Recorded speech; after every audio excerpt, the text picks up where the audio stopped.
Welcome to the Intriguing Beings podcast with me, Rue Chater, episode 50 with Brandon Scheid. Hi there. I hope you enjoyed the last episode we put out. If you haven't been keeping an eye out, we've got two new podcasts, the Foil Pod and the Kite Pod. And I publish these alongside the magazines that I produce, Tonic Magazine, which is our wing and foiling magazine, and IK Surf Mag, which is our kite surfing magazine. So if you enjoy these kind of podcasts and you want to have something else to listen to as well, because I know I'm not putting these out that often, I'm trying to do about one a month on these ones. Check out those. There's a bunch of new content there and some really interesting conversations. I'm trying to keep Intriguing Beings for the really inspirational stuff. So I don't want to fill it with just inane chat about kites and foils and tech talk and things like that. I want to keep it an inspirational podcast that really inspires people to listen to stories about adversity and how people have overcome that, or amazing adventurers and that kind of stuff. So that's where I'm keeping this one. If you've been a long time listener, you'll know that's pretty much the flavor of this podcast anyway. But as I said, if you want to listen to more content from me, check out the Foil Pod or the Kite Pod wherever you get your podcasts.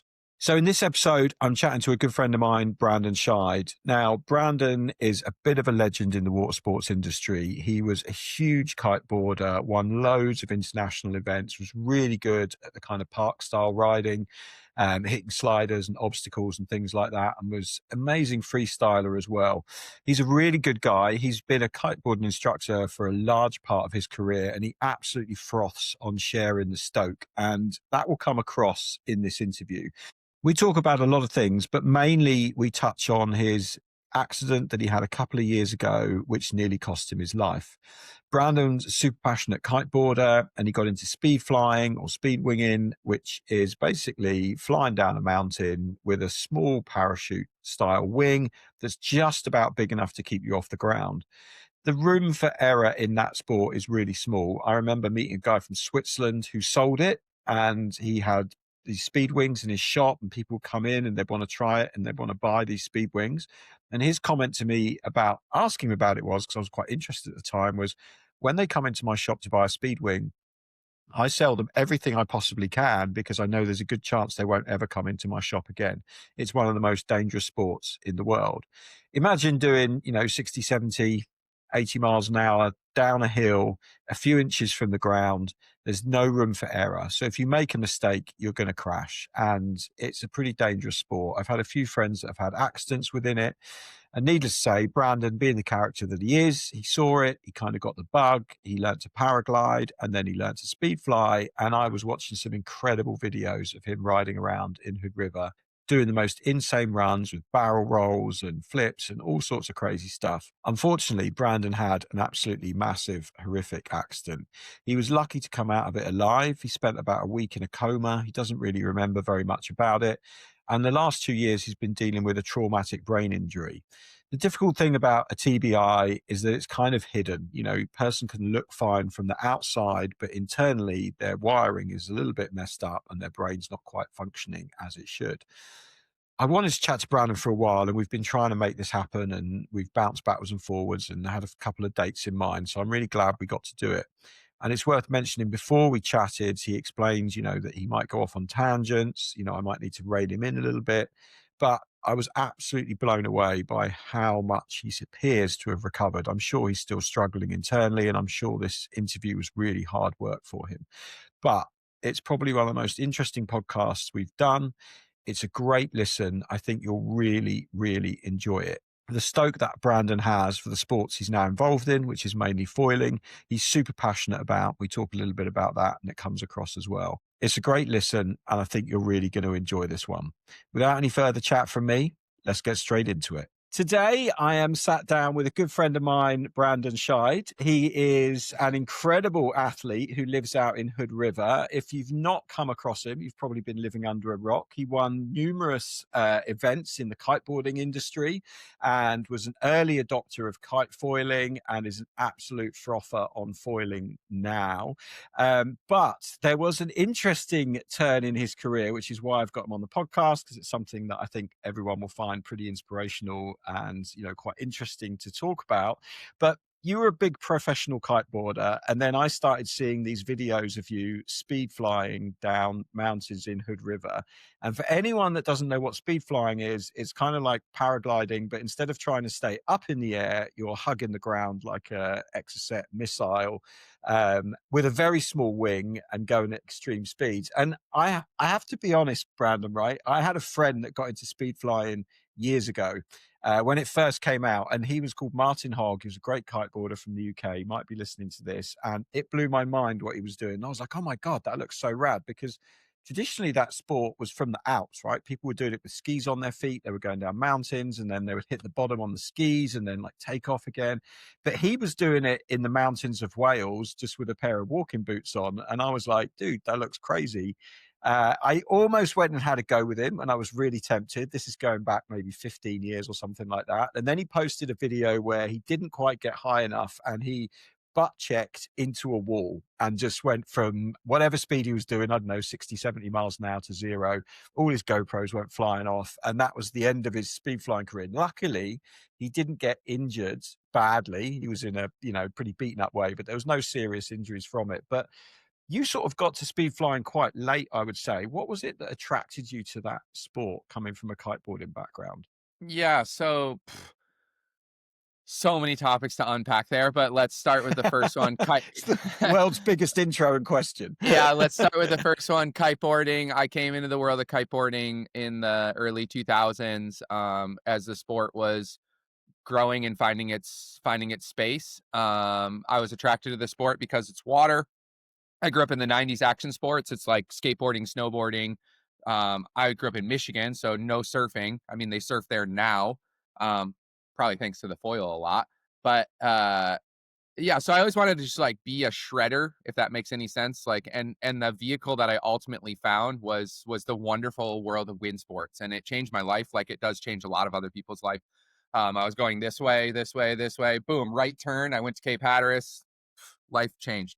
And the type of kiteboarding that was really popular at the time was technical freestyle. As kiteboarding started, it was kind of like explosive big air was the very first thing, and then that Yeah. became like who can do a handle pass in the air. Martin Vari, Mark Shin, like all these people that were doing at the time, which was the PKRA, were pushing like passing the bar, kind of what they're seeing in wakeboarding at the time, and that was epitomized by the boys in Maui at Pro Pool. Right, you go there now, there's like no one there. There's like a wing wave. Everyone just wings. and but that's where like Lou and Andre and Moy and Mauricio and Bertrand and Stav and like all these people who really influenced my direction in kiteboarding started with the powered freestyle. Um, because in Cape Hatteras we had access to flat water. We're doing powered freestyle. Yeah. We're doing back mobs, Rayleigh to blinds. Like it became a thing to do. We also had a skate culture, and the boys would come to Cape Hatteras in the shallow water. They'd build a bunch of like ghetto little rails and bonks and all kinds of stuff. And so there became this budding scene of like, hey, we're gonna get all the wakeboarders in, we're gonna ride rails, we're gonna do all this stuff. And that's kind of what got me into the like professional side of kiteboarding. I was already kind of a Michigan shredder, and it just like merged the two. And what was wonderful about kiteboarding is it gave me hours of endless like access to flow state. So I don't know if you know anything about brain chemistry and what happens when you're in those really near death situations. And near death is not kiteboarding, right? We're not saying that's the same thing. It was first coined by a guy who he actually fell off a mountain, mountaineer in like the 1800s or early 1900s. I read about him. I don't know his name. I don't want to butcher it, but essentially he described a series of events that he was like separated from his body. He had all these interesting things happening when he was in this really state of like, oh my gosh, I'm falling off this cliff, I'm tumbling down this mountain, like whole bunch of stuff is happening. And that's kind of where the first instance of this, like, I hate to call it flow, but that's what it's called, starts to happen. And it's a suppression of your prefrontal cortex. It turns off the you of the you. It's why the surfers are like one with the wave, bro. You know, you're like one with the elements. Yeah. You forget about all your problems in the day. It turns off the ability to think of yourself and be judgmental of yourself. And this brain state is super, super addictive. It's really helpful for when humans were like hunter gatherers and they had to just like make stuff happen and in these life or death situations. um, Risk really ups that brain state. So risk in action sports starts to become the risk of your life. Like, Yeah. and I hate to say the risk of your life, but it's just like any drug. You take a little bit of the drug, then you want a little more drug, you want a little more drug, you want a little more drug. And before you know it, you're a full-time flow addict. You don't get your time on the water. You don't get used to, you're a cranky little boy. You're just like Yeah. so frustrated. I know mountain bikers feel this. I know when you're ripping down a downhill trail, you almost don't remember you don't remember every root and rock, but you're taking all that Yeah. information in. It's It's automatic. it's crazy. And this brain state, I read about it in a book called The Rise of Superman, is what's been propelling action sports to go from women's gold medal runs were doing back sevens to now that I think they're doing double 12s, maybe double 14s. Um, where you look at gymnastics, it's only gone from like one flip to two and a half flips. So the accelerative force of action sports is associated with higher risk. So because they're putting more risk on the line, more livelihood on the line, more that they're getting more access to the drug, it's making them want more of the drug. And kiteboarding got me to that for a while. That's a great drug. Surfing gets you there for a while. All these sports do it. When I moved to the gorge, we have a lot of wind. We have dirt, mountain biking. I started mountain biking when I was a young kid. I started mountain biking here. I crashed too many times. I hurt myself really quick, and I was still a professional kiteboarder at the time. I'm like, I can't sacrifice my career because I went for a bike ride at the end of the day. So I kind of backed off that one a little bit. Um, and I was just like, gosh, what do I'm gonna do to tickle my brain? Just like any Yeah. drug addict, I've been doing enough of the flow drugs that like the kiteboarding isn't quite getting me there in the same way. Yeah. Um, The more you do it at that level, right, it just doesn't quite get you the same high. So you're yeah, looking so for all of something a extra. sudden So bigger waves, bigger jumps. But if you've reached that pinnacle, you want that extra little kick.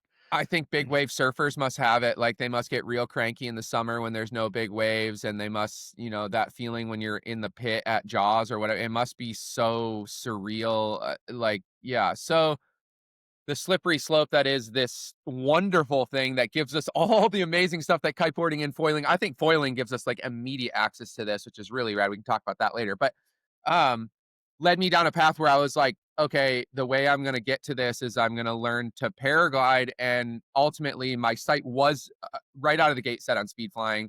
Um, I didn't want to chase conditions. I had lived with a guy. His name was John Malmberg. He lived in the gorge, kind of like local little legend.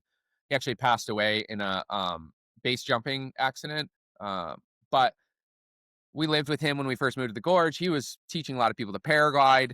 I was exposed to this. I was like seeing how much effort they put into to get in the water. I already have one conditions dependent sport. I don't want another. I want one that works when there's no kiteboarding. So I want a no wind sport. And that biking wasn't filling that void anymore. And paragliding is a little wind to no wind sport. I put the two together. We have a couple thousand feet of the gorge, and we have weather that is relatively predictable. So you can find the windows. So I kind of trottled down this career of like learning to speed fly and like learning to paraglide. I went to a school in Southern California. I went there for 2 weeks and just intensively trained. I was like, I'm going to do this and be really safe about it and only go when it's really approachable and all this stuff. And that's the slippery slope. You hike up to the top of a hill. It's like, what's approachable? How much do you want to hike down? I'm not saying I didn't make um, great decisions all the time. There's times that I probably should have hiked down that I flew down and you land and you're like, oh man, that was rowdy. We're not doing that again.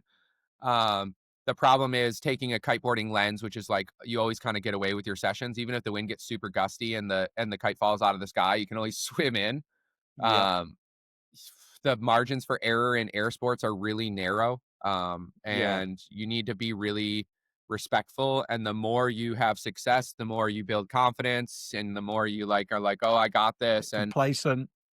yeah, there's a whole bunch of host of things that could have led into the situation that I found myself in, but ultimately, yeah, air and mountain sports are just a little bit more dangerous, and your card can get called. Like avalanche can happen, no matter how good you are, no matter how big of a mountaineer you are, you can have an avalanche happen. No matter how good of a paraglider are, you could have an issue.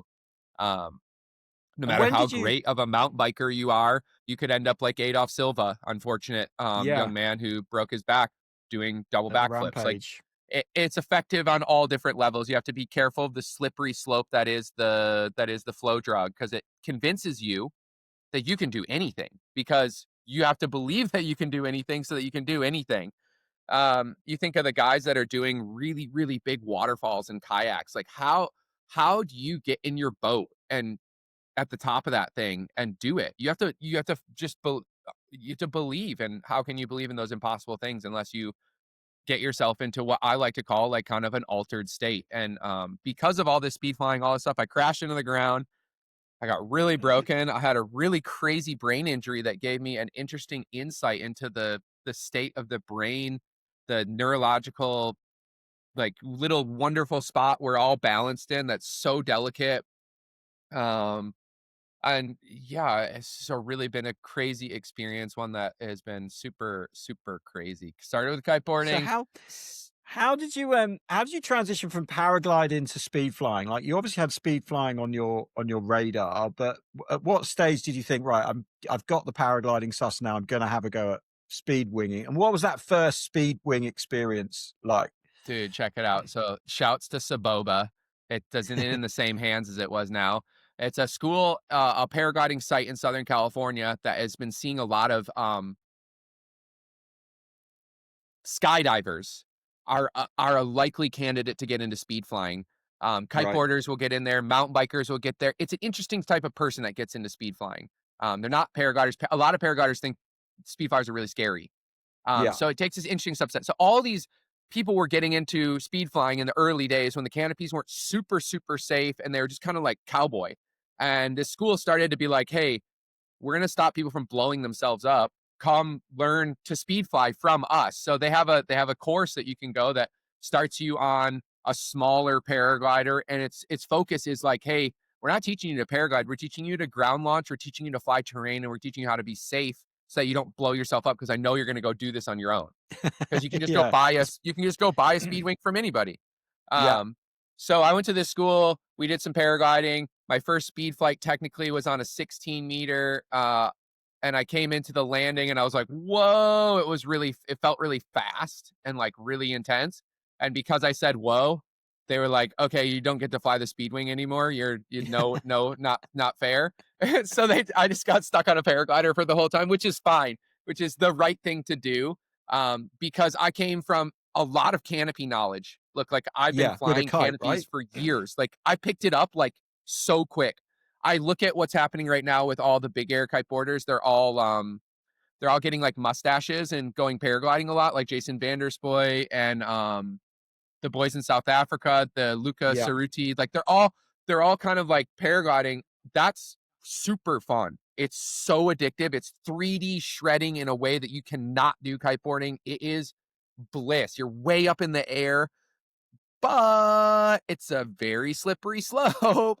So the need to be careful because that's dynamic handling. There's a lot going on. But as a kiteboarder, you're like, bang, you could paraglide in This like is one easy. afternoon. I could get any kiteboarder to paraglide in one afternoon. It's too easy. So that's why they were really cautious of me at the school. They were like, "Hey, you need to like really be careful, because you're picking this up really, really fast, and you want more and more and more." And so I left that school with a pretty healthy respect, yet still like pretty adventurous. Like I'm getting in, and I started on a 16 meter, which sounds small, but actually pretty slow and docile in the grand scheme of things. And I flew that for a couple years, and then I did then you downgrade. There's pressure on you to like, when are you getting a 13? When are you getting an 11? When are you getting a 9? um, which is not like kiteboarding. That does not mean you can go in more wind or less wind. That just means you go faster, just way Yeah. faster. You can barrel roll easier. The line sets get shorter. They get more roll reactive. Like everything just gets faster, and the wings get better and better as everything. It's just And a you were yeah, at a really high level. Like the videos that I used to watch, I used to love watching. You used to take a GoPro, I think, with you every trip you did, yeah. stick it on socials, and I'd be like, "Oh, there goes Brandon having the best day ever." And like You you know were why like you barrel know why you rolling fly with and the GoPro? flips and why? Because you're in such a flow state, because it's a 2-minute flight and your life is so on the danger and you're so close to the ground and you're doing barrel rolls and you're making these executive decisions so fast, you almost You don't black it out. remember it. You almost don't remember it. you literally land and you're like a little crack addict. You like get out your GoPro and you just stare at your flight and you're like, oh, that was sick. Oh, I almost hit the tree there. That was sick. Can we do it again? You like down in the parking lot. You're like, again, again, again, again. How do we get up faster? How do we get up faster? It's the most I've been around like drug addicts without being around drug addicts. It's really crazy. And that brain state is so addictive. It causes people to do impossible feats that like from surfing to speed flying to mountain biking to all the stuff that's happening. It seems impossible until it happens.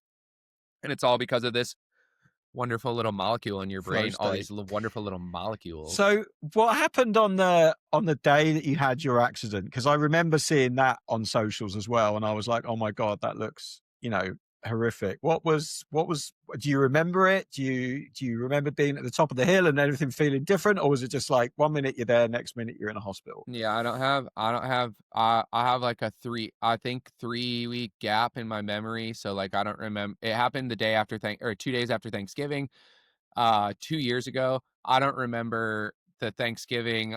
Memories are a little weird beforehand, and memories afterwards are also really weird in the way that like you can tell yourself a story about when you were a child that you definitely don't remember, but you remember it because there's a photo, which then you tell yourself a story, which then becomes a memory. Memories are really weird. Yeah, that is Um, strange. so I don't know when it's a story that someone told me about me in the hospital or when it's me in the hospital. There's one thing I like went into the bathroom by myself because I had to be like monitored, right? Because you can't fall down. I had like broken everything. So I went to the bathroom by myself. I was pretty stoked. And I Yeah, you remember remember that. that. And that's my memory. Like I did Yeah, that. No one told me that. Like, so that's when I know. And that was I think the gap was about 3 weeks. So yeah, I had a yeah. Were you in a coma as well? Like, I mean, I know you had a bunch of yeah. injuries, but were you in a coma and like just completely out of it? Like Yeah, yeah, really I was bad? in a So coma for a while. I don't I think some of it was medically induced, right? Because like, at yeah, first you come in unconscious, then you wanna monitor you, they don't want you moving, they are really broken. They're gonna give you drugs that are gonna keep you under, but yeah, I was intubated, which is, like, where they jam the food and the thing tube down your down. throat. I didn't need to be trached, which is when you're Yeah, in a coma for a long time, they'll pull the intubation and put you on a trach, so I avoided that, so it must have been, like, a week I was intubated or something. Um and yeah, it was just like, don't remember anything. I know what happened. My friend, actually, this is going to come out in the documentary, but my friend Isaac was with me. Um, and he actually landed first and he pulled out his camera to film me swooping him and he filmed the whole accident on his iPhone. And then he went and ran up the hill and experienced some terrible trauma that I would never ask anyone to deal with because I don't remember the trauma, but he sure does. So yeah. he got me all stabilized out of there, boom, to the hospital, all that stuff. And then, yeah, that's when the whole adventure begun. So, like, Adventure apparently, begun. apparently, I made flights, like a plane crashes. You're like, how did that plane crash? You're like, well, it hit the earth, obviously. You can go back in time and look at cascading event. You're like, okay, it actually wasn't when the flaps failed. It was like this thing that they did a while ago that they like, oh, Yeah, he cleared this engine. They do it in rockets. They do it in so you can look at my flight from an objective point of view and probably be like 2 or 3 moves before I hit the earth. I probably made some decisions because you're losing altitude. But essentially, there's like a cliff. We usually do our stuff off of. We're not running off the cliff. You're flying at this point. You could just yeah, fly like this and descend here, but you like come down close to the cliff and then like use this elevation to burn altitude, which is like barrel roll or dive or do a turn. Every turn eats altitude at this point, so you need to like plan for that. There was apparently a bit of a headwind that evening that we were accounting for, but maybe I didn't account for completely. And essentially, I had decided to start my descent thinking I was going to go here past this cliff, and apparently I was going to go here.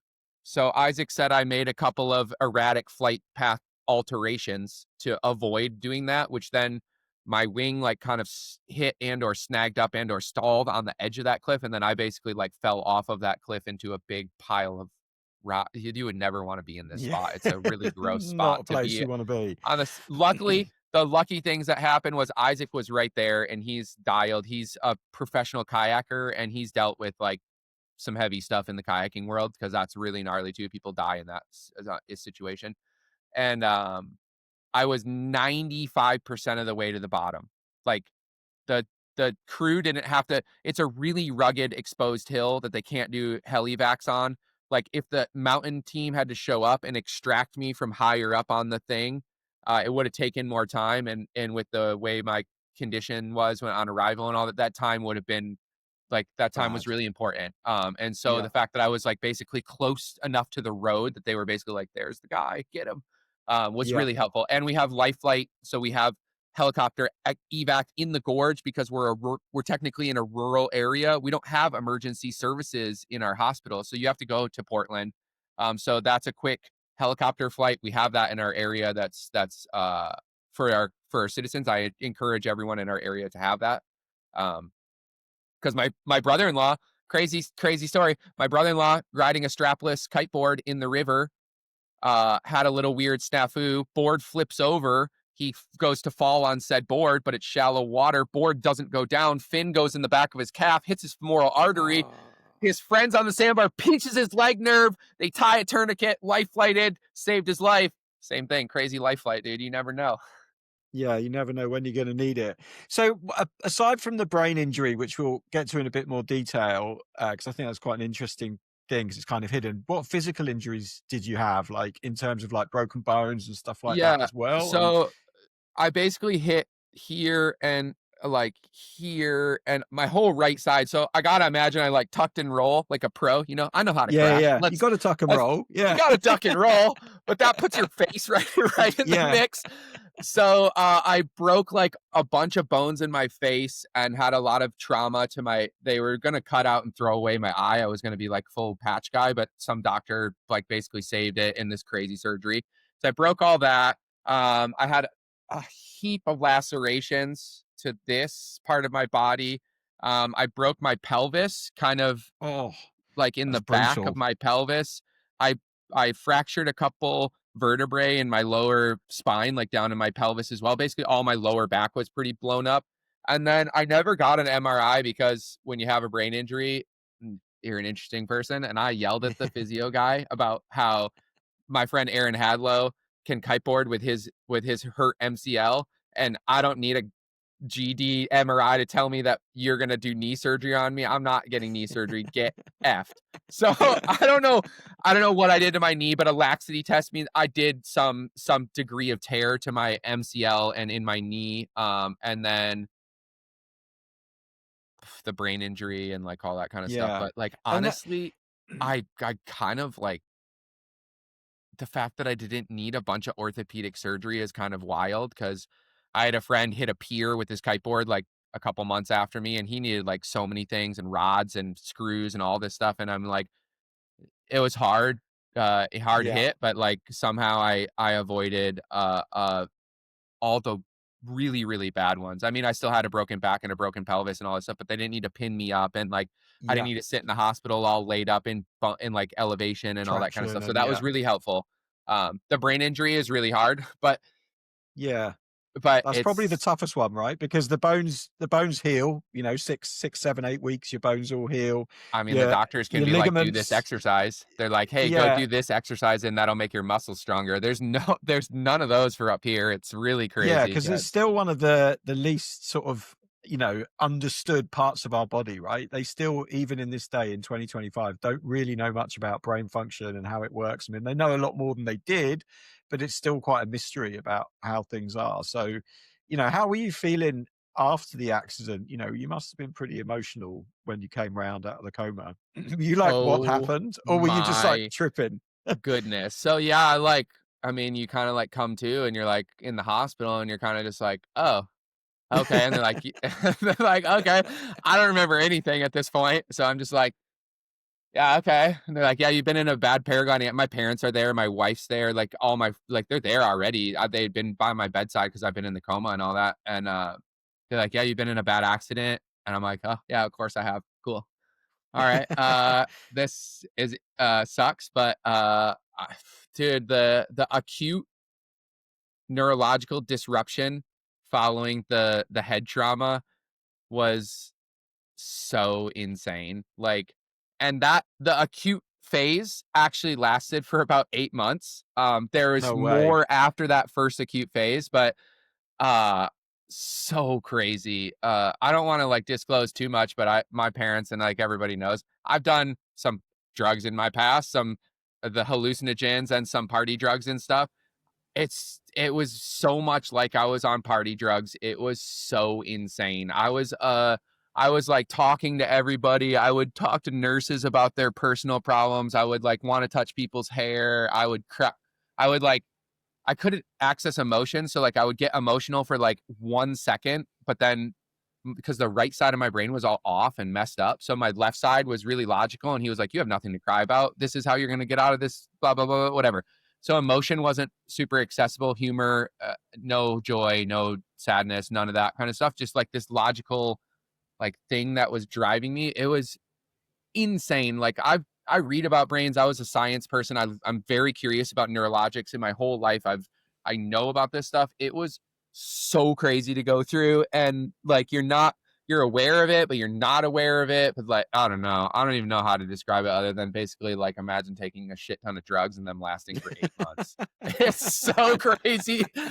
Like, yeah, That's I mean, super I was tough. really mean to the hospital staff. I had no empathy. I would not understand how I was being really rude, especially to people that were close to me. My mom took the brunt of this. My wife took the brunt of this.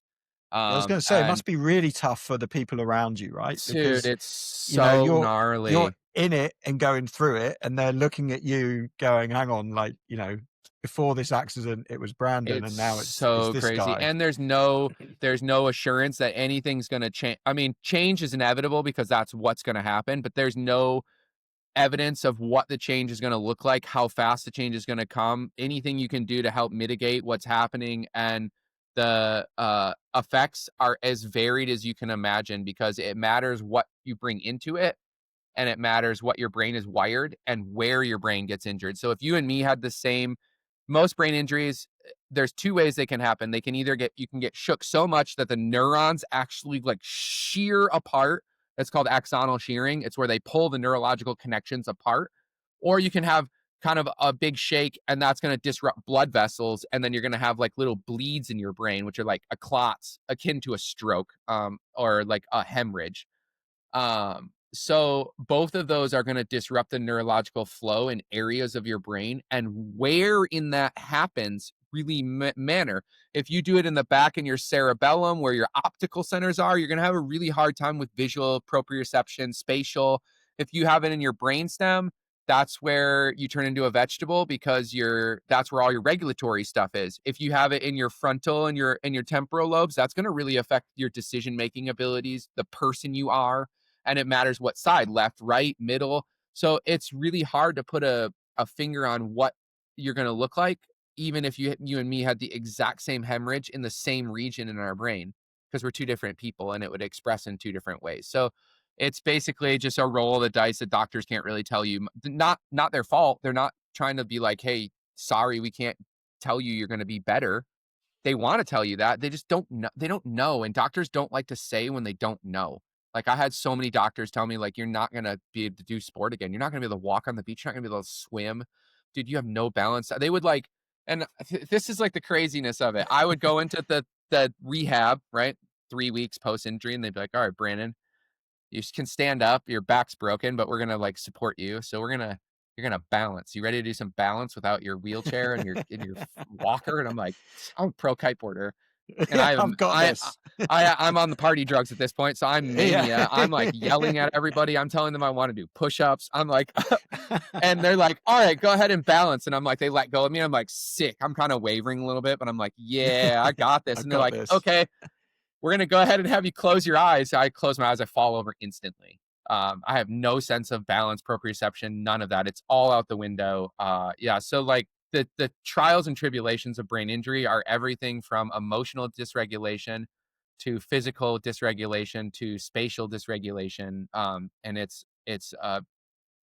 for anybody that's ever experienced one or had one or been around anybody with one, they'll know it's like a whole crazy thing. And at least in America, it's 1 in 5 people can expect to be have someone immediately around them have some brain injury. And if you're in our sport, you're gonna definitely know someone that got their quote bell rung. Yep. That's a concussion. That's considered now an MTBI, mild traumatic brain injury. And even people that suffer from concussions can have dysregulation, disruption, in a whole host of ways. And I don't know that that was given as much um, caveat as it is now. Like you just like, Yeah. okay, you It's got your bell changed a lot rung, now, or right? get up and run it off, or like it's changing a lot because they're starting to realize that like, oh, that's actually really not good to do that too many times. And yeah, so there's like Yeah. so I much to remember we unpack on the had brain a injury. So we had a guy that worked for us on the mountain bike magazine, and he was like kind of like a surrogate son to me, because he was like a young guy. He was helping out with the bike magazine. He was an awesome bike rider, and we just hung out. Like we'd go on holidays, we'd go biking, we'd do all this stuff, and we're making the magazines going back years now. And he was literally like, I could have adopted him, surrogate son. We were just the best of mates, and we did everything together, and we're always having a good laugh and going snowboarding and doing all these cool things. And then he had this bike crash, and it was a full-on concussion. You don't know who you are, you don't know where you are, you don't know what you're doing. We took him to the hospital, and they were just like, oh, if he's not sick, within the next 24 hours, then he'll be fine, because it's just a concussion, right? Or it's just a concussion is what they used to think. And his personality completely changed. Yeah. Within 2 months, he'd disowned me, left the business, stopped. I never spoke to him ever again. Like Yep. literally, he just accused us of all this weird stuff and was like, "Oh, Yep. you're doing this," and it was like, "No, we haven't done any of that. We're still trying to look after you and help you and be your friend." And yeah, he just cut us out of his life, and it Yeah. was it was Sounds like strange. And that's it's not very understood, I would say. They're that starting to sounds like a realize that really concussion is a classic bad. brain injury situation, Yeah, dude. Like my wife, who woke me up when I came to from the hospital and kind of knew what was going on, showed me a positive pregnancy test. We're having a I was baby. All about this, to say that was my next dude. thing. Is like, that had literally just happened, what, a couple of weeks before your crash, and she'd Dude, done yeah, the test whilst you were we out. got So yeah, so that's wild. And to tell you the strength of the brain injury, I was when I was really neurologically disrupted, I was like, I didn't want think we were gonna have a relationship anymore. It was so like I was in a brain state that I wasn't ready to deal with, and I was really toxic for my wife. Like kudos to her for dealing with it. It was really, really hard. It's really, yeah. really crazy. And like I didn't understand money. I had to have someone take care of my because I would just spend all my money instantly. I bought like so many things, bone arrows, freaking drones, like anything that I could do that would like give me the flow. I was my drug addict. Brandon is now flow drug addict. He's now broken. He can't do the sport, still needs the drugs. How do I get the flow? Like, what do I do? How do I hack my brain to get the flow? And that's the recovery journey in a nutshell. It's like you have to relearn how to get that what you were getting before the brain injury again in a safe and functional manner while you're going through all this neurological disruption and physical disruption. And if Yeah. for people that don't have access to that, just a random person who maybe got in a car accident. Honestly, a lot of brain injuries come from car accidents. It's just I don't even know how you navigate this myriad of problems, and it's yeah. So I out of hear you all on the this, we're flow, because I don't know if you remember my mountain bike accident when I kind of snapped my foot off and put it on backwards. And yeah, I was big into mountain biking, kiting, everything like you. Addicted to the flow. And if you ask my yeah, current fiance, she thinks I've just got a real issue that I'm going to the beach pretty much every day just to go because you're a hydrofoiling, you because are I'm you're a so drug addicted addict. to it. Welcome. Yeah, exactly. It's so addictive, right? But as soon as I broken my leg, and it was like a really long recovery, like 8 months before I even could walk again. And I said to myself in my head, I was learning to ride a motorbike before I had the accident. And I said in my head, as soon as I can walk far enough to get from like where you have to walk up to the test center and then walk out of the test center with the motorbike examiner, I'm finishing my motorbike test, because in my head I'm like, well, I can ride a motorbike at 100 miles an hour. That's going to be great. And I literally did the test. I put my crutches in my van. I like limped out to meet the motorbike examiner, and I limped back, and he's looking at me and he's going, "Is there something wrong with your leg?" And I'm like, "Oh man, crazy story. Yeah, I had this awful mountain bike accident like 10 years ago, and I had my ankle fused, and I can't walk on my ankle properly. And so that's why I walk with a limp." And he was going, "Oh man, I used to mountain bike. That's awful that you walk like that." I Oh said, "Yeah." my. And for me, motorbiking is the thing that's going to give me that, that feeling of speed. And so he passed me on my motorbike test, like, and I literally just went and got this massive Ducati and was ragging around at 100 miles an hour, and I still couldn't really properly walk. Like, Yeah, it's nuts how crazy. that addictiveness. So I remember you got into FPV drones, right? You were flying Yeah, FPV drones a yeah, lot, trying to yeah. trick your brain that you're still buzzing down that mountain, I Well, guess. yeah, the first initial thing that I could do was I couldn't really leave the house. I the stimulation, like, literally, Rue, I would wake up in the morning and I could only really be around candles because it was so, yeah, it was really, really hard. So when I could finally do small doses of stimulation, the one of the things I chose to try to do was, I was convinced I'm gonna fly some FPVs because that's fun. I'm broken. That's something I can do. I can crash the drone and it doesn't Yeah, matter. Um, it seemed like a way to get into the state that I want my brain into, relatively low risk. Uh, yeah. my financial risk, because you crash your $1,000 drone, you're bummed. But and that's a whole another thing. But initially I was like, I know what I can do. I can start flying drone simulator on my computer. So I started there. I was Oh, like no way. simming for 10 minutes until it would make me so sick that I would go throw up because it's very like, whoa, it's a lot. Intense. And so I started there because that was a really easy way to kind of get back into that space. I was doing that. I was playing piano.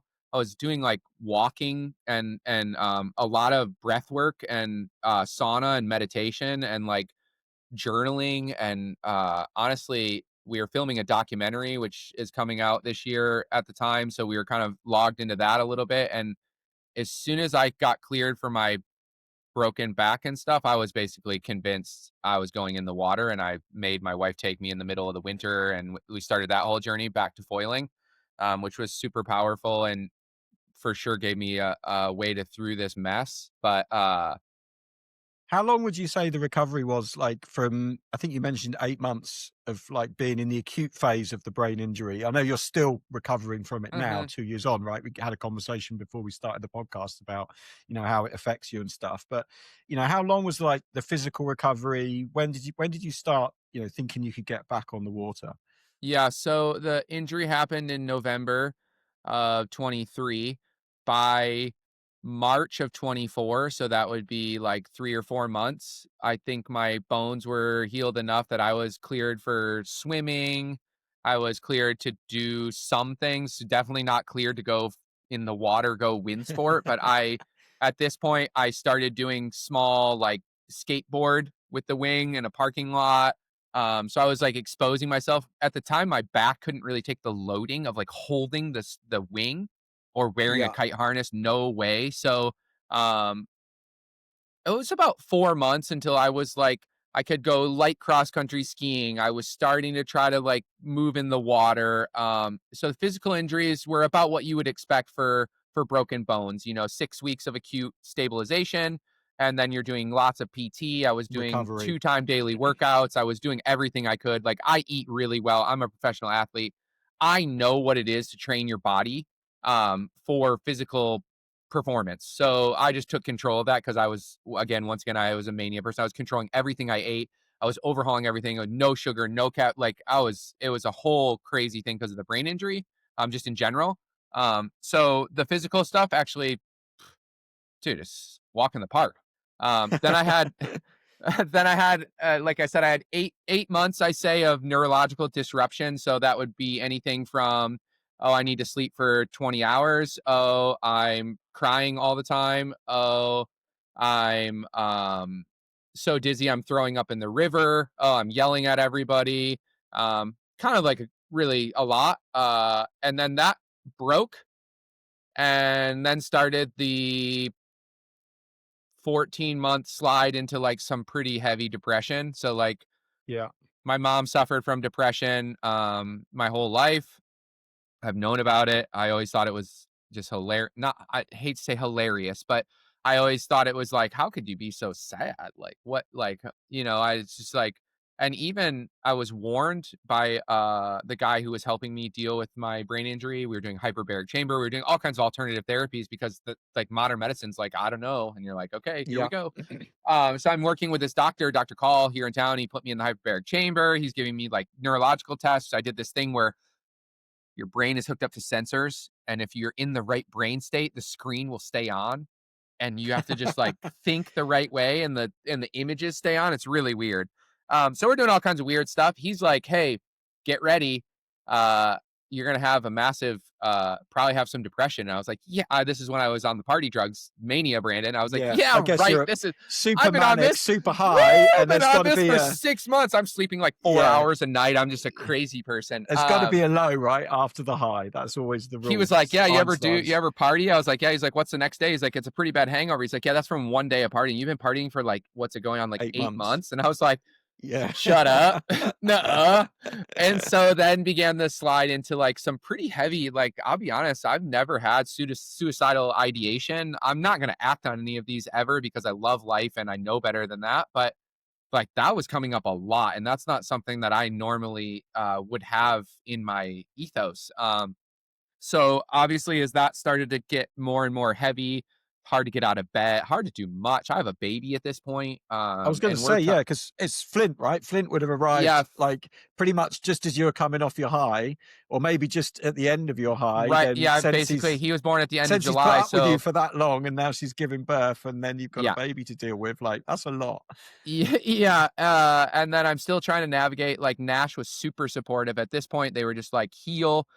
We paid your salary. We already earmarked your salary for the year. We're gonna keep you as an employee for the year. Let's see what happens at the back end of this. So at this point, I'm starting to take tasks on. So I'm onboarding fatherhood. I'm onboarding job tasks. I'm onboarding. It just like was I just got buried. And so ultimately, I between psychiatry, therapy, all the things that I was doing, I opted to take some pharmaceuticals. So I'm still taking my antidepressants because I did an experiment a couple months ago. I was in Tahiti and Tarifa, and I was like, I don't need antidepressants. Life is great. Ooh, not Yeah, always. yeah, it's not so great. So I did an experiment, which I wanted to do. Look, I have a weird relationship with pharmaceuticals. I don't like them. I don't want to Yeah, take them. So I'm going to do all the holistic things that I can do to avoid these things. And so I needed to do a test for my own psyche and be like, what does it look like a year after I started taking them? Can I be done with them? Nope, nope, can't. So I'm still kind of dealing with the fallout of all of that. Still kind of dealing emotionally. Physically, I still have my down days, much like anyone. I have some lingering things from having a broken pelvis and stuff that's gonna be with me for as long as it's gonna be with me. But I did uh, a silo run yesterday, which is a 11-mile downwind parawing run where I stashed my parawing and didn't use it the whole time and shredded my face off and had the best time ever and like was crying because hydrofoil saved my life. And like, so am I healed? Not quite, but can I go get access to what makes me feel alive? Can I be a good father? Can I like put it together? Yeah, I'm getting there. Do I have a job? No, I'm still unemployed because it's really hard to figure out how this all works. But um, I mean, I have the best job. I'm trying to like invest in the future of my family and all that kind of yeah, stuff. So you just kind of like the brain injury gives you a lot of perspective on what's important, what matters, what's really the point of all this grand yeah, journey that we're all on. And it's been really profound. It's something I would never not have happen. Like go back in time and you could tap Brand on the shoulder and say, hey, don't go speed flying. It's like, no, it needed to happen. I needed my hard reality check of like, hey, speed flying's dangerous. You're playing with a slippery drug over here, and you're not being you're not learning basically. Like, oh, you almost hit the ground right there, but you didn't. That makes you feel invincible. Not, oh no, I should take a step back. Right? You're like, I can get away with yeah, anything. I'm freaking flawless. So it needed to happen, and it happened in the United States, not somewhere abroad in like Switzerland or somewhere. It happened in a it could not have happened in a better way if that yeah, if that makes any sense. yeah. So And it happened in so it's the the most right profound thing that's ever context. happened in my life. And so that's why the documentary, all this stuff, like I feel like I had this thing where it's just a moment of clarity that I wanted to encapsulate and share with everybody. That's like gratitude is your most important thing, and there's just so many things that can be learned from this. And if I can share anything with anybody coming out of it, then that's for the better because it's been super powerful for me and my family, and the kiteboarding community in general stood behind me in a way that I could never repay. Like the whole thing is just kind of insane. It's left me in this giant pool of awe. So when I get super depressed, which I do, I just try to remember he got lots to be grateful for. And Yeah, how does Sensi feel about it all? I mean, she obviously was a bit of a rock for you throughout the whole thing. She must have, shoot. gone through some emotions as well, right? Must have been super tough for her. Yeah, she was out of the country when it happened. She had to leave an event, find out if her husband was dead. Then she found out she was pregnant, didn't know what Brandon was gonna look like. Brandon wakes up. That's yay, Brandon's up. Brandon's a mess, Crazy. like holding it together, paying all the bills, keeping it together, growing a baby without maybe the pregnancy that she wanted. She is the most it's the most important thing, the people that are around you during your recovery, and there's no possible way I could have possibly done it without her in my life. And I, it's crazy. You can't really owe someone like a super big debt, but you kind of owe them a super big debt. It's like I don't even know what. It's the same thing with Isaac. Like Isaac saved my life. What do I Yeah. owe him for that? It's really hard to put the pieces on it, but it wouldn't be possible without her. She's the best. Yeah, the Yeah. best. Proper rock. And so let's get Yeah. into like the water sports journey a little bit because you're super passionate about water sports. Before the accident, I know you were kind of winging and into foiling, but still mainly focused on kiting. But almost looks like now you've kind of pretty much flipped into full on foil sports, right? Yeah, How was that? can I ask you a Yeah, go question? on. Okay, what is your memory for the introduction of hydrofoiling into our ethos? And I want to compare my notes to your notes because you see it from a different angle. So what I'm not to a broad question. Basically, we know who invented the hydrofoil. It was a long time ago. We know that Laird Hamilton like took Mike Murphy's air chair and made it rideable with snowboard boots. And we know that Nick Leeson at Lift Foils made some of the earliest. It was at the time of Carafino I was going to and say and Mango Levitas. Carafino. There was like some early Yeah. ones. But that's when, in my mind, that's where it starts to get into wind sports. How do you remember it happening? Because So I I feel like, I remember I was kite racing back in the day, right? So I was a mhm, big kite racer, and we were on those big 70 centimeter boards. I mean, I started before they even had the 70 centimeter boards. I used to do a lot of dinghy racing when I was younger, and yep, like racing yachts as well. So kite racing for me was like, this is amazing. So I did a whole bunch of that, loved it, and then I never got onto the foils because the foils were coming around just as it was starting to go Olympic and I kind of lost interest in it. We had a big Olympic regatta here, or like it was an Olympic test event or something to see who from the UK would go forwards. And they'd trained all these windsurfing Olympic athletes to be kite surfers in 6 months, and they're all like 10 times better than us because yeah, we were just getting drunk, having fun, doing it on the weekend, and it was just a jolly like bit of it's fun. serious for And them. they're like serious athletes; they're doing it day in, day out with boat support. It's their job; they're getting paid for it. So I was like, right, I'm done with kite racing. So I kind of skipped it. So when the Liquid Force foil Ah, fish came yes, you out, have the same that was memory it. as me. Okay, Yeah, great. yeah. So, This is and I great. actually looked. I looked. That was, I think it was 2015. So it was 10 years ago. I thought it was longer. So I went back the other day, and I just saw this old photo because I was thinking about how foils have changed and how good they are now and how much joy we get out of these hydrofoils now. So I was like, right, what was that first? I've got those pictures. I wrote a blog about learning to hydrofoil because I told Liquid Force, I think it was Gary that was there, and I Yeah, said, look, if you send me a hydrofoil, I'll write a blog about learning to hydrofoil because no one's really doing it. And it'll go from there. And he's like, yeah, cool, no worries. So he sent a hydrofoil over. I wrote this blog and published a blog in like April 2010 or something like that. So that was like my first experience of it. And I found it impossible. I was a good kiter. I yeah. could kite surf on anything. And I got on this board and it was like, no, you are absolute square one, useless beginner lying on a beach having a heart attack from exerting so much energy trying to do this stupid thing. But I got really into it and I persevered and I used to go out all the time kite foiling and I loved it. And I'd just go up and down the coast. I then got a couple of mates into it. They were really keen. And then I first saw foiling, like wing foiling, at the Nash dealer meeting in 2019 when Robbie launched it, right? So Yeah, Robbie's launching wing foiling, and everyone's there going, "What is this crazy sport?" And he had a few buddies along that were like there to kind of show it off, and you could tell everyone in the room was like, "Yeah, okay, but it looks kind of kooky and it doesn't yeah, look that great." And I was there for a week. I thought if I don't have a go at it, then I'm not a journalist, so I've at least got to have a go. But you had to queue because they only had 3 boards, they only had like 3 wings, and there's like yeah, 100 people on this event. Eventually, on the last day, I managed to get a go, and Brian Talmer was there, who's a hero of mine from the windsurfing days. So I was stoked to meet him, and he gave me the tip of just keep your front arm straight. And then off I went, and I'm out on this thing, and I'm like a pretty good kite foiler, so I'm thinking I've got this. yeah. And I was on a sup board, and I I struggled with it a little bit. It wasn't enough wind. It was like a 4 meter wing. I think they just have one Classic. size wing.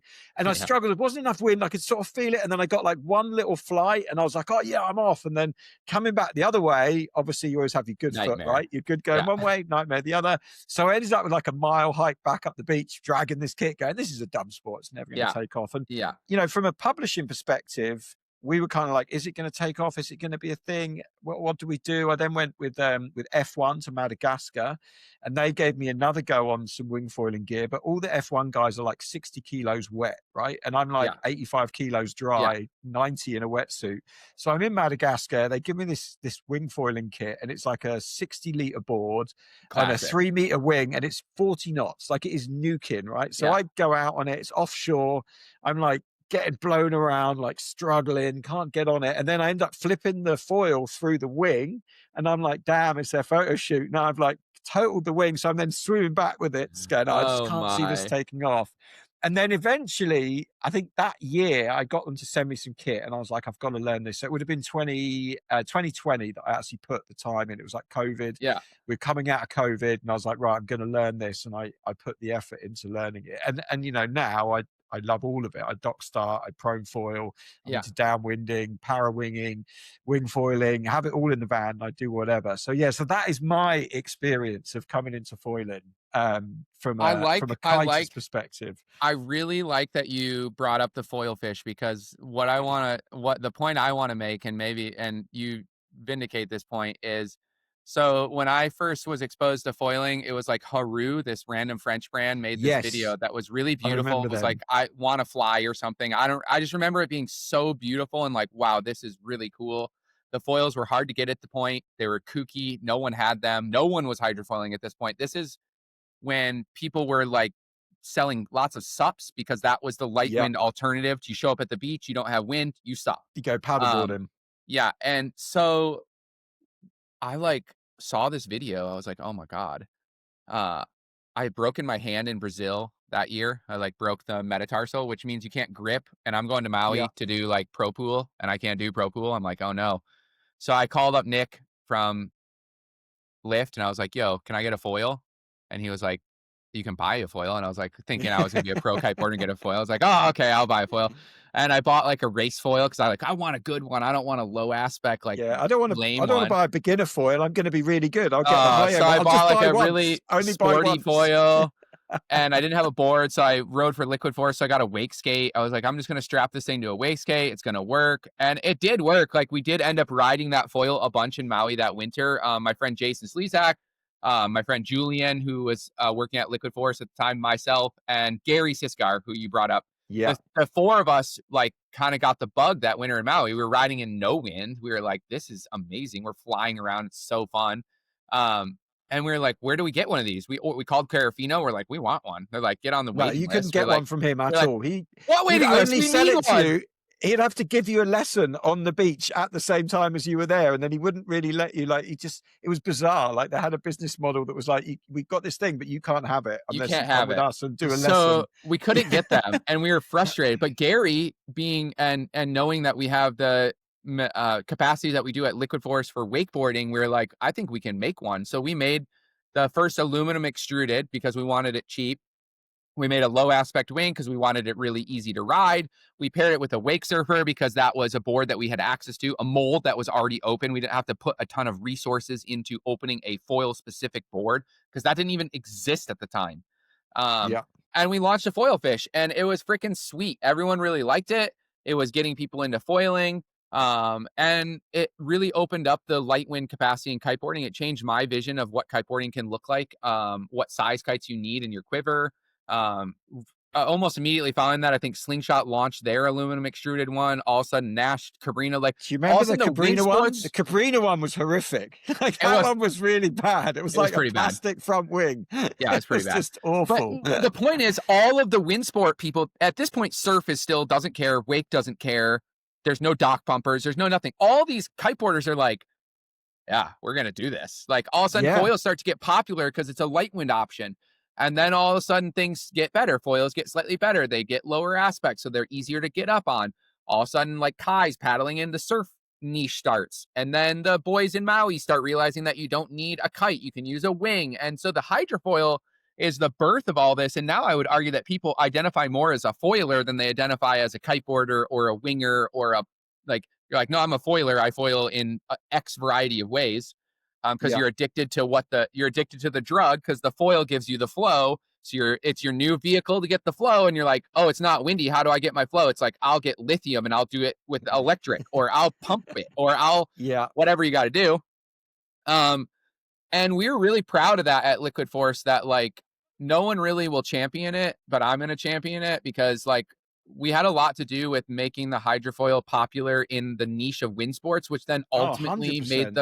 which made it even bigger in all the other sports. Now the wakeboarders are all the pro wakeboarders are like doing it. And I remember when the wakeboarders at Liquid Force were like, foiling is the Uh, stupidest thing you've ever I've got a made. story about wakeboarding. So I went to the surf shop in Oregon, not Oregon, in Orlando, Florida, when Surf they do Expo? that Surf Expo. That's the Yeah. one, right? So I went to Surf Expo, and I'd been hydrofoiling with a kite for a little while, maybe like 2 years, right? Yep. And a good buddy of mine, Angelo Couchman, who runs the shop over here, he was good I mates actually with the know slingshot. Angelo. Yeah, yeah, everyone knows Angelo. So he was good mates with the slingshot guys, and basically we all end up going to, I can't remember the dude's name. He's one of their pro riders, right? Lives on a lake. He's got like 2 boats. He's like Yeah. absolutely loaded, and Yeah. we're having a day out with the slingshot posse. I think was it? I think not Lindy Talmage, but was it Lindsay before her? There was the girl that was Yeah. before Lindsay. I think she was Yeah. there. We're all on the boat, right? And there's these pro wakeboarders, and everyone's trying to have a go at foiling. And I'm just sitting on the boat, not saying anything, right? And they're all trying to get up, and they can't get up, and they're falling in. And it's like it's been at the show. It's like 2 years after the kiters have been doing it, and they're like, "Oh, this thing's stupid. It doesn't really work," and they're struggling. And I'm just sat there, and it's going around the boat with everyone getting offered a go. So I didn't say anything. I'm not going to say anything Because because I've never done it behind a you're boat. a Well, winger.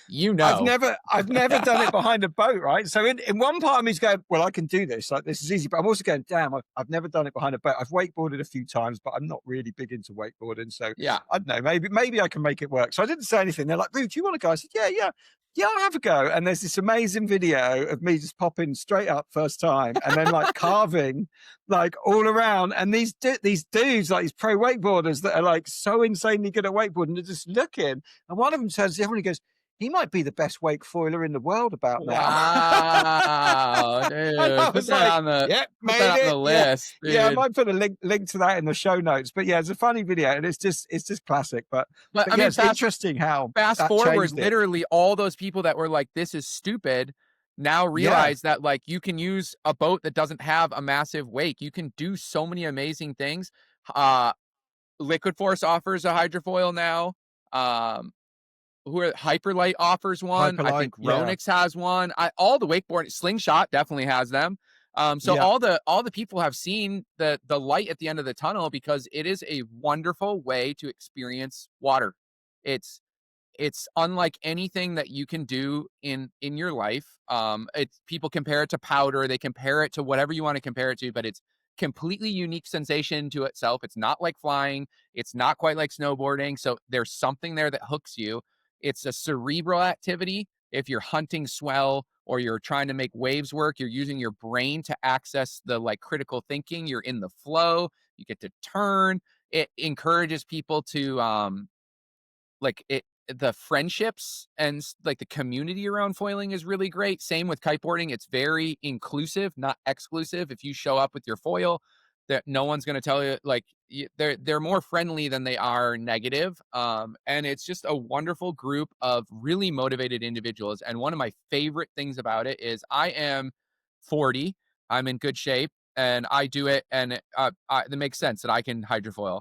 A lot of the people in my area who are proficient hydrofoilers and ride a lot, they're 10, if not 15 years older than me. And so I look at this sport slash lifestyle slash way to access the flow drug that we're addicted to as a really long like relationship. Like I can definitely be foiling into my 60s for sure. It's mellow enough on your knees and ankles. It's there are some things that are you have to avoid. I get wing back. I don't know if you get foil back. It's like a lower back thing that happens from foiling too much.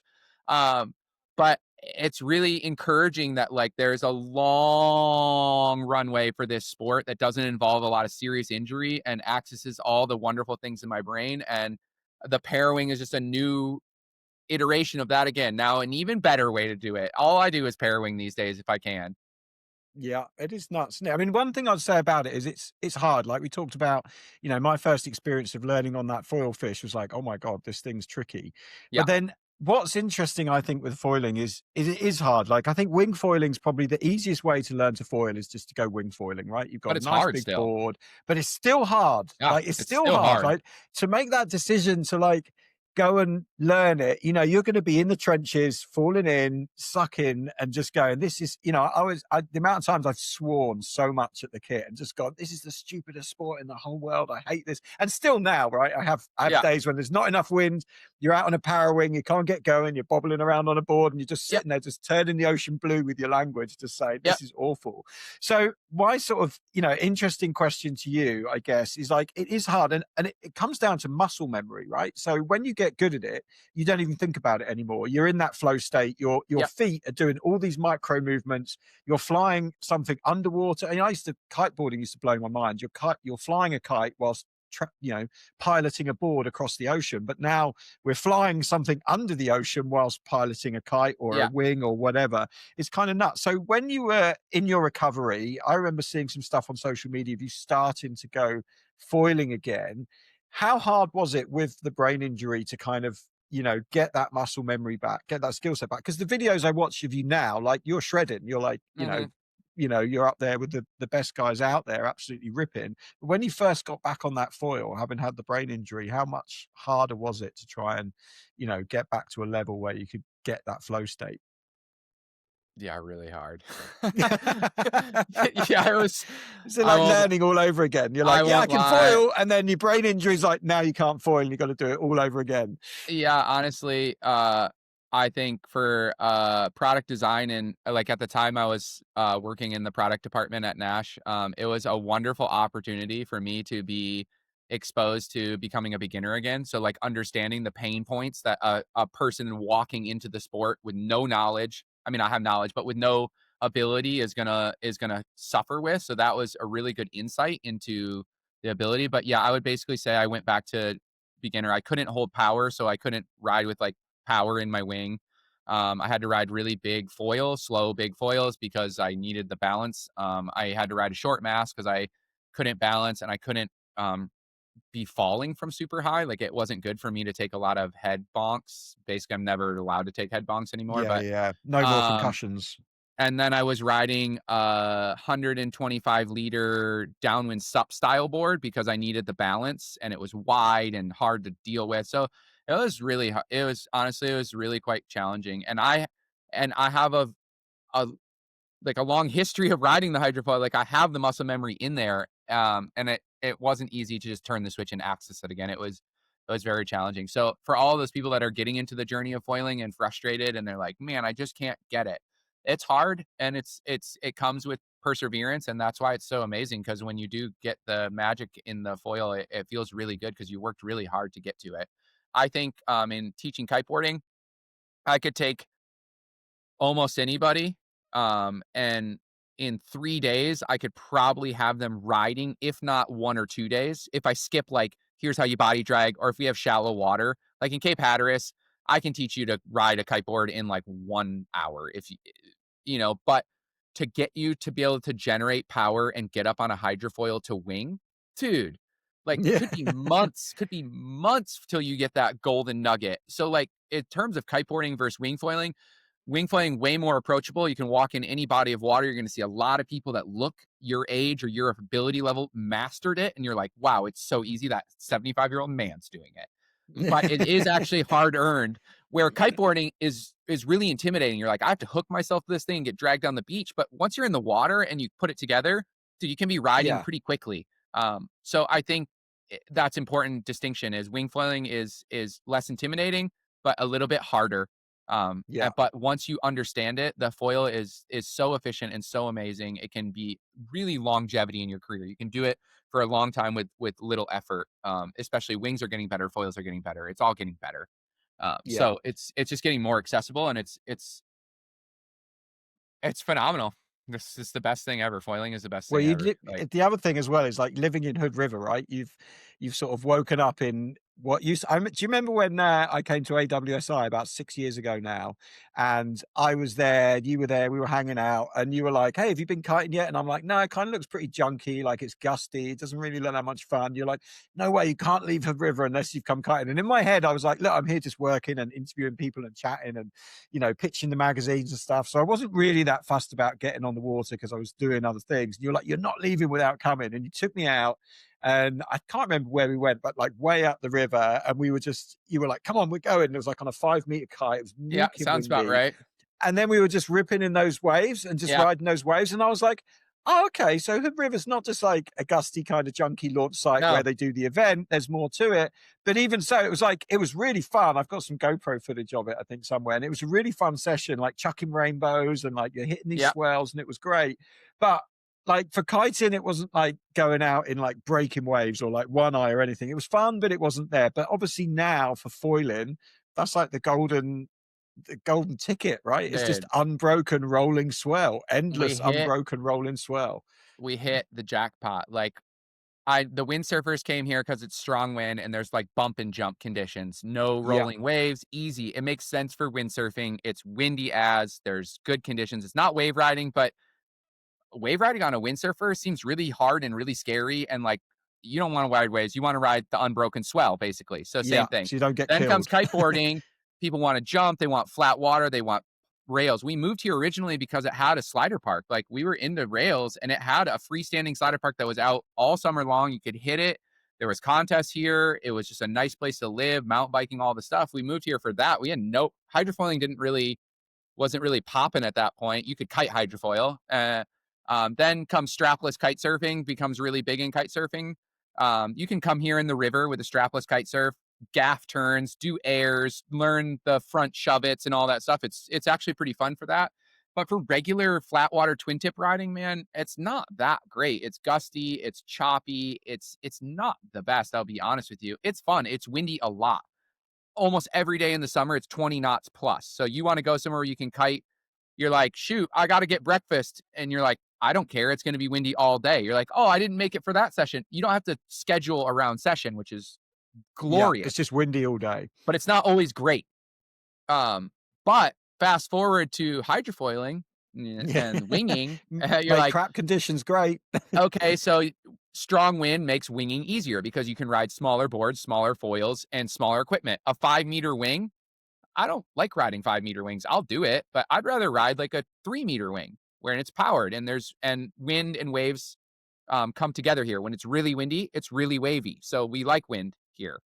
And then, you know, fast forward to like, you go up to the hatchery now and it's all wingers and suppers and hydrofoilers because you're right, the unbroken river hydraulic makes this amazing set of never-ending waves that you can just ride for endless in the gorge. So it turns out it's a really good spot for hydrofoiling, like one of the best. You don't need a swell and wind. You just need wind. 20 knots, it's on. Like, it's great. So we came here for the park and the okay kiteboarding, and it turns out we hit gold, and it's like the best spot to do shuttles and downwind laps, and the conditions for the new parawing thing that everyone's been kind of obsessed with has been really fun. I don't know if that's a fun thing for everywhere in the world. I don't know that parawing makes sense everywhere, but it sure makes sense here, and so I'm glad we have that in our backyard. Yeah, Um, it's pretty nuts how the sports change, right? And how quickly things progress. It's pretty bonkers. Well, I mean, I don't know what's if our average user? Do they want to do double loops? Is our average user a double loop no, person? What is the term for the average kiteboarder that what do they do on the water? mow the lawn. They Mow the mow the lawn. lawn. Exactly. Yeah, That's well that's it. known in kiteboarding that the average general kiteboarder just wants to go out, maybe do some small jumps if they're adventurous and just kind of cruise. Maybe they want to ride waves, but they're not hitting the lip. They're running out in front of the wave and they're scared of it. And the hydrofoil just gives access to mowing the lawn with the flow state. So yeah, Yeah. after a while, just putzing around on a twin tip does get pretty boring. It's hard on your back. You're like, you want to do a jump because you want a little something more.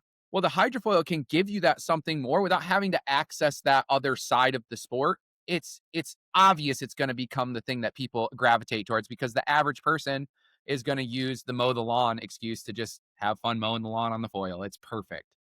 Yeah, I think was it Robbie Nash that said it's the most fun way you can mow the lawn in water sports? It's Because so when it fun. first came out, everyone was just mowing the lawn, right? Because we're all learning to do this wing thing, and you're just mowing the lawn, and you're going, "I'm having a really good time." I used to say to friends, "They go, that looks so boring." I'm like, "It looks boring from the beach, but I'm having a blast." Whereas, of course, Yeah. now the sport's changed so much. I used to do a lot of mountain biking, like you. Haven't ridden my mountain bike in over a year now because every day's a foil day. If there's no wind and it's sunny, we go dock starting. If Yep. there's a bit of swell, we go prone foiling. If it's onshore, we'll maybe do a shuttle run and do some downwinders. If it's, Yep. decent wind and waves, we'll go, wing foiling. It's like every day is an ocean day. It's, Yeah, it's I think of absolutely nuts. your kit slowly becomes as you become obsessed with foiling, your kit becomes a multi-use foil kit. How do you get on the foil is kind of what you're trying to figure out. And you can nowadays there's a wide variety that you can access from. I think you can kite foil in 8 knots, I would say comfortably. Like with a pretty small kite, like an 8 meter kite and 8 knots, you can probably have some fun. Maybe a gust to 10, maybe. Yeah. All the way up to I'll go in 50 knots, but I'm not holding on to shit anymore. At that point, I'm using the parawing to yank me up on hydrofoil. I'm putting And the then thing ditching away it. and I'm going. So from 8 to 50 knots, you can do a lot on the hydrofoil. It's not only a light wind thing for people anymore. So I think it's a really good blessing because it really not only did it pump more capital into our sport by adding more people, there's more kit to get, there's more things to get excited about, and it speaks directly to the person that's spending the money at the end of the day. It's not the person who's doing giant big air, which is super great and aspirational. We love this, but that doesn't necessarily translate to dollars in a shop's account. Maybe it does. Maybe I'm naive, but I do know that a really good foil setup and a really good wing gives the person access to what they want, and they're willing to put their dollar down for that, for sure. Yeah. Yeah, there's not so much of a pinnacle of, if you look at the really good guys in big air, what they're doing is so far removed from what everyone else is doing in the sport. Whereas in foiling, yeah, someone might do a 200-mile downwinder, but essentially they're doing exactly the same maneuvers that you're doing on a 100-yard downwinder where you're linking a few bumps and then riding back upwind again. Yeah. It's very much like the same kind of sport. It's, there's levels to it, but the levels aren't so, distinguished as they are Well, in I mean, kiteboarding, I think. look at Benjamin. He's the current reigning freestyle world champion. Look what he's doing. It's kind of mind blowing. He's doing like front flip, back flips into front flips, double flips, 1440s. Like they're doing crazy stuff with the wing freestyle these days. And that speaks to it seems to a young generation, right? A little lighter, a little more rubbery. And I got to be honest, as a new parent, the idea of sending my son out to go in 20 knots on a kite seems way more scary than sending him out on a wing where he can let go and he can't get in a Yeah. tangle. He doesn't have to relaunch the kite. So I can see why the youth is flocking a little bit towards that. My friend Ewan, Ewan Jaspin, you know him. We Yeah. joke all the time about how kids right now will do literally anything except kite freestyle. They will Yeah. they'll do wing flips, they'll do big air meat hucks, they'll jump off a dune with a wing, they'll do whatever. Yeah. But like it's so weird to see that kite freestyle is kind of losing its spot because everyone has access to be able to do a back roll. Like you don't need 50 knots to do a double loop to do a back roll. You don't need like kite freestyle was something that everyone had access to, and it's interesting to see it kind of get pushed to the wayside for these really extreme ends of the sport. Um, Yeah. It's kind of I don't know. nuts. It's kind of interesting. It's good to So see how it changes though, right? Like the sports always change so much and it's just nice to be able to be involved in them still and, get the most out of it as well in terms of, getting time on the water and stuff like that. But Brandon, I know I've had you for a little while and I think I can hear Flint calling your name in the background with oh his no Wales. stress. He And I he bet did show since he's up. like, man, you spent 8 months like being a lunatic and now you're spending an hour and a half like not helping me being a parent. So No, I think I we I should actually time love out and let you go. I love being on this type of stuff. I love connecting with old friends. We've known each other for a long time. We've had some good experiences in our days of building the kiteboarding. I like giving people insight into what it's like, because in our sport and in our daily lives we will be exposed to these horrible situations, whether it's through a brain injury. Like, look, trauma's trauma. You can have a brain injury to get you the trauma. You could have a death in your family. You could have a tragedy in a way that you don't understand, and it's really hard to understand and grasp at things when you're in those states. So if anything, it's just to spread awareness around that idea, and just be really cognizant of where you focus your mental energy, because it's important to craft your narrative to be good for yourself, because you don't want to like live in a depressive hole. And it's important, especially in our sport. I think a lot of our win sports people are, I find them to be very grateful and very genuine, unlike some other aspects of society, not just sport, like the different ways. So I know our kiteboarders already have it, and they're grateful for every session because they know it's fleeting. They know the wind could die tomorrow, right? Like, they know what it is to grasp, but it's important to be reminded constantly that gratitude is one of the most important things that you can practice. Something that I can leave you with that's really stuck with me through the injury is this quote that I read that I can't attribute it to anyone because I can't remember, but it essentially, no amount of regret changes the past. So you could sit all day and be bummed about what you didn't do, and you can get really upset about that, and none of that changes the past at all. No amount of worry or anxiety, which I have so much worry and anxiety coming out of the brain injury, so this is so true to me, changes the future. Like, sitting and worrying doesn't do anything for you. But any amount of gratitude will change the present immediately. And you kind of really live in this moment of the present. It's like this micro hallucination where, like, you don't live in the past, you don't live in the future, you live in the now, but then that passes immediately, and that's the past. So like, you live in this like weird moment. Um, and it's important to be really grateful for that moment, because one, it can change really quickly, in a dramatic way that you would never imagine. It's very delicate. And two, it improves your quality of your existence by practicing being present and being grateful for what you have, because otherwise you're just going to sit and wish and want. Especially nowadays, you open your phone, you're exposed to all this stuff that you could want, that you want to do, these the body images, like, more than ever we're exposed to these things. And so it's important, I think, to remind people to be grateful and just like to be present and like be mindful of how they project their thoughts into the world, how you talk about yourself. The most powerful thing that words that you can speak is I, then the next words, because that's you telling yourself a story about yourself. I can't do this. I can do this. I'm no good. Those are really powerful spells that you cast on yourself, and your brain tries to fulfill those spells. When I was in the hospital, I told myself I could do anything I wanted to. The doctors are telling me I couldn't, and here I am as a testament that, like, mind over matter. You can do crazy stuff by believing in yourself, and making it happen. And I think it's important to remember that the what you think all the time makes a big difference, and to encourage people Yeah. to try to believe the truth, the hopeful truth.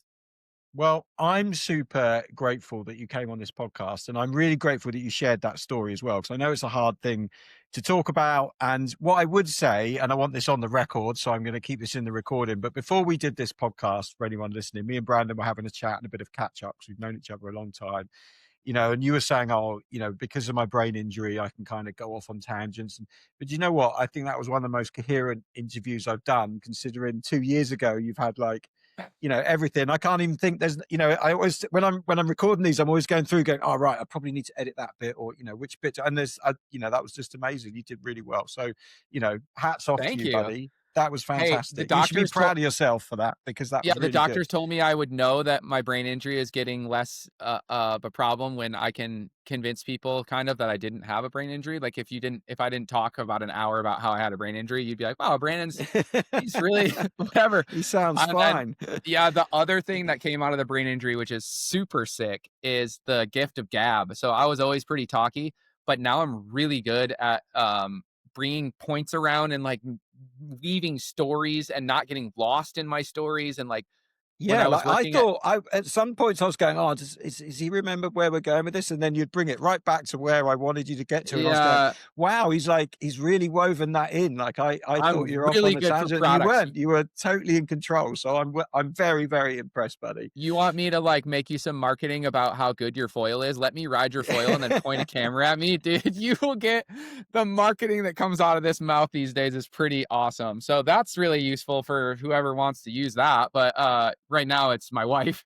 Yeah. But yeah, it's been really powerful, and it's like I had said before, it's something I would never change. It's just, like, worked out in this crazy way, so if you are All going right. through trauma or these crazy experiences, know that there is an off ramp, and there's a reason why I'm not really religious in a traditional sense, but like you got to believe stuff happens at certain timing for certain reasons, and it might not be the reason that you're thinking it is. And in this case, it was just life reminding me of some lessons that I need to learn, and in a very you're not going to lose these lessons. Like you're going to learn this lesson this time. You might not have learned it before. We're going to give you a more serious lesson.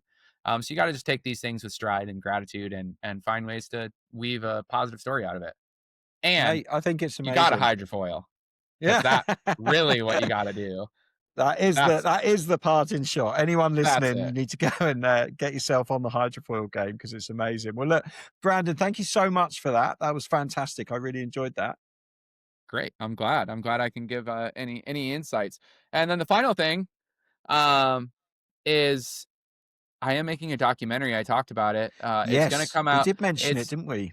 Let's I'm get the just plug in quick. We don't there. need to go down a wormhole. It's called Yeah. Windfall. The trailer. You can find it on my social media feed, at Well, Brandon I'll Shot on Instagram. All that kind of stuff. We can send a link to it in the show. However we want to do it. But yeah, we'll put it in basically, the show we're going to notes. debut it at some film festivals. So I'm not exactly sure when that's going to be because it's in their submission windows. But there is a whole encapsulating story around the accident, the birth of my son, and the power of transformation coming out of trauma, and how to kind of like deal with that kind of stuff. So it is about me relearning to like get integrate back into life, but it's not really fully just about a hero story of like, look, Brandon can kiteboard again.